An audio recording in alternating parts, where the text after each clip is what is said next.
Hello YouTubers, the Weather Dude here. Just a quick announcement. I am leaving a link to my previous video below in the description, so please check that out after you watch this video, and please try to watch the whole video as well. That really helps you learn more and get your education weather higher a little bit. Helps you learn more. I am also leaving my channel link for you to subscribe after you watch the video as well. Please watch my previous video after watching this one. Please subscribe and enable the notifications. Have a great day, and now I present to you my video. Hello all YouTubers, I'm The Weather Dude. Welcome back to my YouTube channel. Thank you all for tuning back into my presentation for March 10th, 2019. As always, please consider subscribing, ringing the bell notifications, never miss one of my videos again. And as always, after you subscribe, please remember to enable those notifications. I'm sorry I've been absent for the past few days. You know, family's coming up, gotta take care of them. But guess what? I'm back. So let's get right into it. Today we're going to talk about the Atlantic hurricane season and how I have my official forecast for the 2019 Atlantic hurricane season, which could change. Please, it will change. Just don't get upset, okay? Because the forecast will change around as we have El Nino right now. So these are the sea surface temperature anomalies on Tropical Tidbits. Okay, if you're a forecaster like myself, just type in tropicaltidbits.com, click on Analysis Tools, and you'll find this. Okay, and this is for the Tropical Atlantic, and we have what's called an MDR. Okay, right about here, it's the Atlantic MDR. This basically means the main development region. It's where hurricanes and tropical systems usually form, or where they like to form.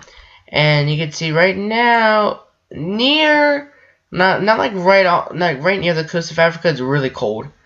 Okay, the sea surface temperature anomalies. But Cabo Verde Islands, just to the south, are actually kind of warm. Then again, just to the west of there, we have some cooler waters. And once you head north, the Caribbean points north and westward, we are warm, very warm sea surface temperatures, at least for the anomalies, not the actual temperatures. And how have the anomalies changed over the past 7 days? Let's say location right in this black dot. Okay, this is not actually true. Let's say your anomaly was +2, right? And let's say that the 7-day change was -1. Okay, your anomaly would still be +1. Okay, so the anomalies have actually gotten waters have actually gotten warmer over the past 7 days near the coast of Africa, Cabo Verde Islands. Again, a little area between the Caribbean and the Cabo Verde Islands is cooler, at least trending, and it's also been trending cooler in the western Atlantic Ocean. So, in terms of sea surface temperatures, the actual temperatures, and I will actually pull up a graph so you can see like if it says 19 degrees, okay, you need to know what that is in Fahrenheit. So near the African coast, your temperature of 19 degrees Celsius, it gives you 66 degrees Fahrenheit. So that is very unfavorable for tropical development. Very, very unfavorable. But anywhere in this yellow zone, we got that 26, 27. Okay, for March, and the Caribbean is around 26 or 27. For March, that's not bad. I mean, we're like knocking on the doorstep, if not exceeding 80 degrees in parts of the Caribbean. So, conditions are conducive for development. Our only problem is the wind shear. Okay, the wind shear is going to be the main reason why I think this season, as of right now, I think this season could be a little less activity. Now, this is Western Atlantic, okay? So, if you're not familiar, here's Florida, right here, southeast. Okay, that's the United States up there. Yeah, you got the Mexico down here, and South America down at the bottom of your screen. So the anomalies right now, this little hot spot in central Gulf of Mexico really heating up. But overall, western and central Gulf of Mexico are warm. Northeastern Gulf of Mexico is trending colder as of now. The Caribbean's doing pretty good. Average to above average, as well as the western Atlantic itself, like off the coast of the southeastern United States, right in this zone. We are doing really well. I mean, we're talking about 1.5 to 3, 4 degrees above average we are really doing well. However, the anomaly 7-day change hasn't been too good. We were actually really warm. We're talking about anomaly changes of -3 degrees in most of the Gulf of Mexico, at least in northeastern Gulf of Mexico. So even though our anomalies here are like average, maybe a little bit below, well, they were at +3 degrees before in some spots. So overall, it's kind of been trending down a little bit, but it's still warm. Okay, just because it's still blue here doesn't mean the sea surface temperatures are colder. Okay, I can show you how it's been getting colder, because remember this zone right here was a good 26 to 27 degrees. Now you start to see some green punching in. It's punching at the yellow. It's kind of eating it away. Okay, so that area in the Gulf of Mexico is still 26, but it's hanging by a thread on 26. And if you're wondering, 26 degrees Celsius is about 78.8 degrees Fahrenheit in terms of sea surface temperatures. But as I told you earlier, Caribbean, anywhere from like 79 degrees to even 80.5 degrees. So it's pretty capable, pretty conducive for development. And, okay, Mexico is really hot right now.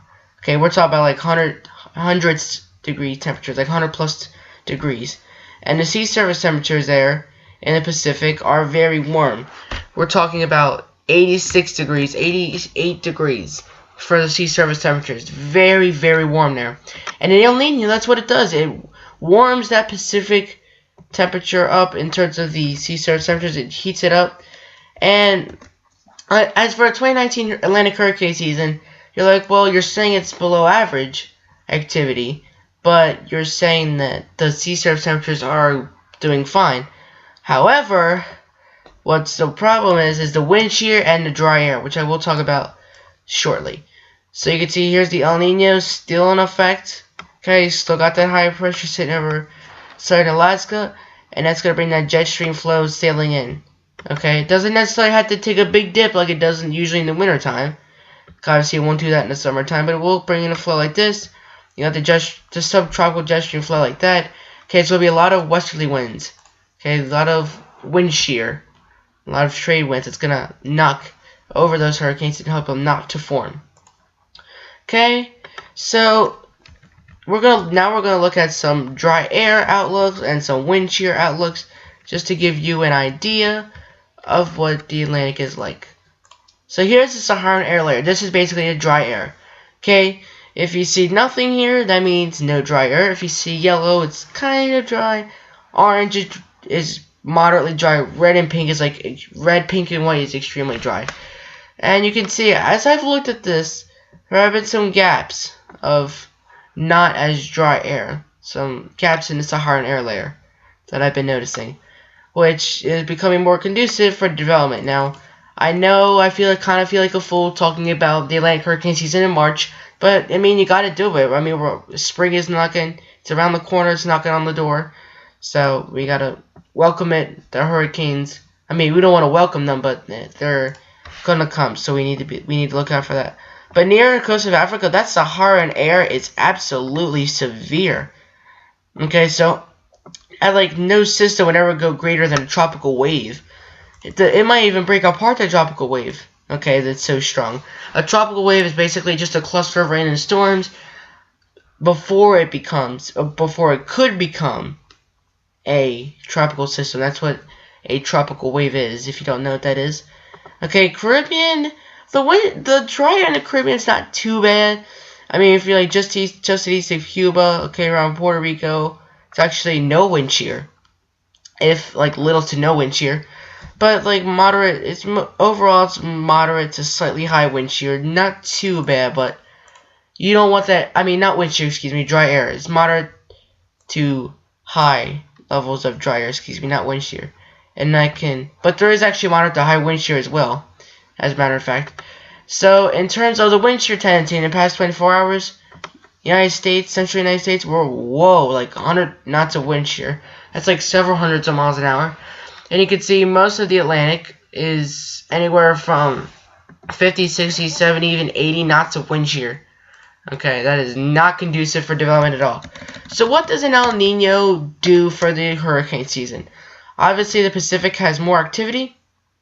Okay, but then the Caribbean and Atlanta is also going to have less activity. Unfavorable winds from that jet stream. It's going to bring a nice particulated flow. Okay, less activity is to be expected with an El Nino. An example of that, well, let's look at the 2015 Atlantic hurricane season. That was a pretty quiet year. Okay, strengthening El Nino was in effect.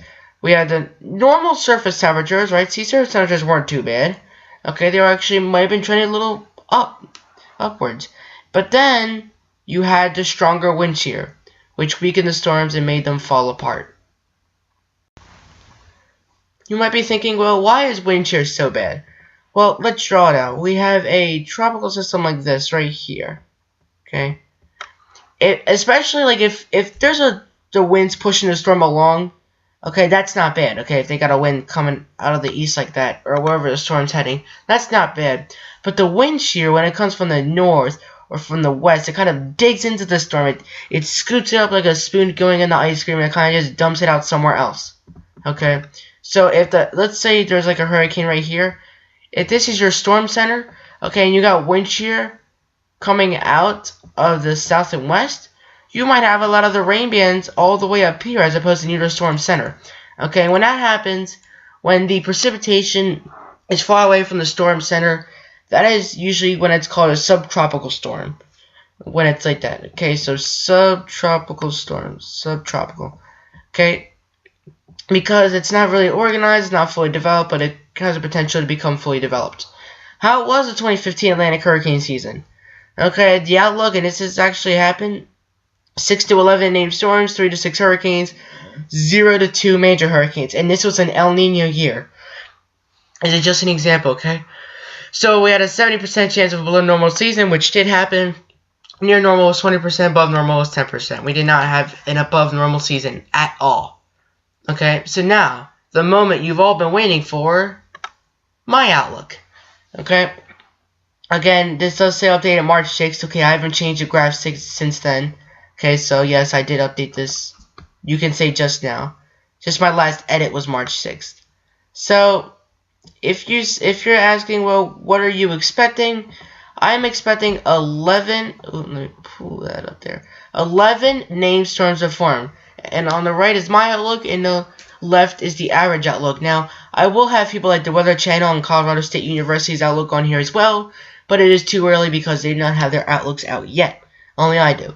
And I'm sure a few other people out there do as well. See, 11 named storms, 4 hurricanes, and 2 major hurricanes is expected. Okay?